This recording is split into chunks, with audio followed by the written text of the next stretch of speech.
Well, meron na kami listahan of areas na identified na talagang mababa ang bili masyado ng traders sa mga farmers.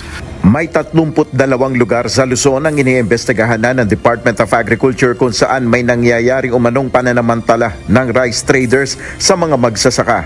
Ayon kay Agriculture Secretary Francisco Chu Laurel Jr., may mga negosyante na binibili ang palay sa mababang presyo na ikinalulugi na ng mga magsasaka. Inamin ng kalihim, wala pang linaw sa ngayon kung may posibleng kaso na pwedeng isampa sa mga mapagsamantalang traders. Well, technically, wala as of the moment.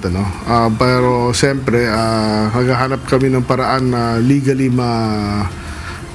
baka maglabas kami ng policy in the future. Pero pinag-aaralan pa ho ito, no? Ayon kay Secretary Laurel, pinag-aaralan na nila ngayon ang pagtatakda ng ceiling price o floor price sa bentahan ng palay upang matiyak na mapapangalagaan ang kapakanan ng mga magsasaka. Well, ang goal nun is para makaset tayo ng floor price na hindi sila nalugi. Kasi ang pinakaayaw natin mangyari, malugi yung farmer, di ba? Dahil nga pinaghirapan niya, pinagpawisan. Siyempre, hangad natin kumita.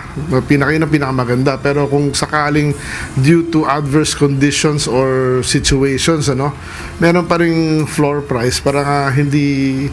Ang importante kasi ma-maintain natin tinatawag na planting intention Para sa grupong Bantay Bigas, matagal na dapat itong ginawa ng pamahalaan dahil batay sa kanilang monitoring, sobrang baba ng presyo ng palay.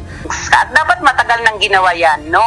At sa ngayon ay monitored natin talaga na ang presyo ng palay since March pa yan ay talagang 14 pesos per kilo. Bihira yung 16 pesos. Hanggang ngayon, namomonitor natin na 12.50 hanggang 14 pesos sa Isabela. Meron pa tayong na-monitor na 11 hanggang 10 pesos per kilo sa Samar. So, talaga naman mas mataas pa yung patuka ng manok kaysa dyan sa palay ng ating mga magsasaka. Ayon kay Bantay Bigas spokesperson Cathy Estavillo, upang hindi lugi ang mga magsasaka, dapat hindi bababa sa 21 pesos kada kilo ang bentahan ng palay. Nel Maribuhok, UNTV News and Rescue, Diyos ang aming sandigan, serbisyo publiko ang aming pinahalagahan.